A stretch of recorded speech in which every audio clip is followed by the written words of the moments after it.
Ce dimanche, vivez le tout premier marché de Noël du département de la Haute-Saône. Rendez-vous dans le parc du château de Ré-sur-Saône de 11h à 18h pour un marché chaleureux avec artisans, producteurs locaux, food trucks, bars à vin et boissons chaudes. En famille, profitez d'un grand espace d'animation entièrement gratuit, jeux en bois, photos avec le Père Noël, contes et musique de Noël. Et toute la journée, visite du château et balade en calèche pour plonger dans la magie de Noël. Le marché de Noël du département, c'est ce dimanche à Ré-sur-Saône.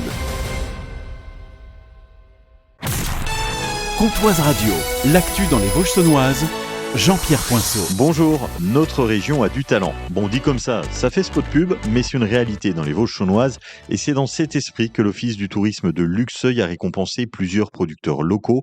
Sébastien Cornu, directeur de l'Office de tourisme. Alors, l'objectif de la soirée, en fait, c'est de récompenser tous les producteurs terroirs qui ont eu une médaille, en fait, sur un salon régional, national, international, en fait, durant l'année 2025. En fait, on avait commencé cette petite opération l'an passé pour récompenser de la même manière nos producteurs terroirs en lien avec les Jeux Olympiques. Et puis on a décidé finalement de continuer à récompenser nos producteurs terroirs qui ont reçu une médaille encore cette année, parce que le territoire en fait est un territoire où le terroir est important. Donc pour nous, ça nous semble aussi intéressant de valoriser ces gens qui travaillent dans la qualité. Parmi les producteurs locaux récompensés, entre autres, la distillerie de Voille, la boucherie d'Aval, la brasserie Adomite et Félix Cabot de la chèvrerie du Failly à Saint-Bresson. C'est important et pour les médaillés et pour Luxeuil de pouvoir s'appuyer sur des entre guillemets talents ou des médaillés qui font rayonner le territoire localement ou régionalement ou voire même à l'étranger. La chèvrerie du Failly à Saint-Bresson est médaillée de bronze pour ses crottins mi-affinés de chèvre au concours du comice de Rambert-Villers et cette médaille n'était absolument pas prévue. L'idée de départ c'était plus pour entre guillemets pour la rigolade on va dire. Puis finalement d'avoir une reconnaissance via une médaille c'est toujours gratifiant et puis c'est encourageant pour la suite, ça donne envie de réitérer et puis de ne pas faire bronze mais de faire l'argent ou l'or. Hier après-midi, vers 15h40, un nouvel accident s'est produit sur la RN19 à hauteur de Danvallée-les-Colombes. Une voiture qui roulait dans le sens Lure-Vesoul s'est déportée sans explication et a percuté l'avant d'un poids lourd qui arrive en face. Le conducteur de la voiture est grièvement blessé. Les pompiers ont dû découper le toit de la voiture pour le dégager avant de le transporter vers l'hôpital de Vesoul avec le SMUR. Le chauffeur du camion, lui, est indemne. Les dépistages réalisés sur les deux conducteurs sont négatifs. L'accident a fortement ralenti la circulation dans cette zone déjà très chargée. Le sénateur haut-saunois Olivier Rittmann a obtenu lundi l'adoption d'un amendement important pour les chambres d'hôtes dans le cadre du budget 2026, amendement lié à la loi Lemeur qui encadre les meublés de tourisme et prévoit une fiscalité moins avantageuse pour ces hébergements.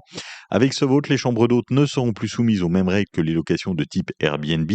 Le sénateur a défendu leur rôle essentiel dans les territoires ruraux pour accueillir les randonneurs, touristes et également les clients d'entreprises locales, là où l'offre hôtelière est parfois limitée. En Haute-Saône, ces hébergements participent à la vie économique et font rayonner l'identité du département. La mesure doit maintenant être confirmée par les députés lors de la commission mixte paritaire prévue autour du 19 décembre. Le Festival de la Paille dévoile ses premières têtes d'affiche pour sa toute dernière édition, prévue les 24 et 25 juillet à Métabier. Skip the Use, Bigger Ranks, Louisa, une vingtaine d'artistes sont attendus au total. Le reste de la programmation sera dévoilé en février. En attendant, le festival propose une offre de Noël avec un tarif réduit dès l'achat de 2 passes et des cartes cadeaux. Une dizaine d'athlètes du club d'haltérophilie luxovien viennent de décrocher leur qualification pour les championnats de France après la première session de qualif.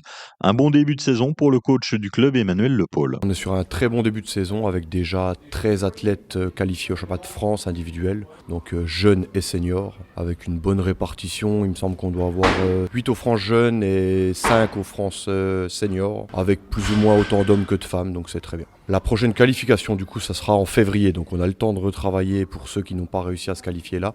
On en a quand même encore pas mal sous le pied qui peuvent atteindre les seuils pour se qualifier. Donc on vise de faire au moins aussi bien que l'an dernier.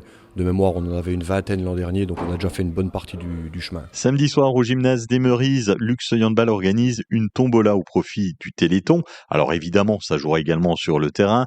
En pré-national, match ultra important pour les seniors garçons qui reçoivent Palante à 20h30. Les deux équipes sont avant-dernières ex-aequo du championnat à aller soutenir Luxeuil. Et puis les seniors féminines se déplacent samedi sur le parquet de Dole. Cet après-midi, un temps sec et gris dans les Vosges chaunoises, 5 degrés de Fougerolles-Lasso en passant par Luxeuil, 5 à Saint-Loup, Brotlay-Luxeuil, 6 degrés à Lure, Lieuffan, Adelan et le Val de Bitaine. Samedi, un temps gris et pluvieux avec 9 degrés. Dimanche, c'est un copier-coller du samedi avec 11 degrés au maximum. Passez un excellent week-end sur Pontoise Radio. Prenez soin de vous.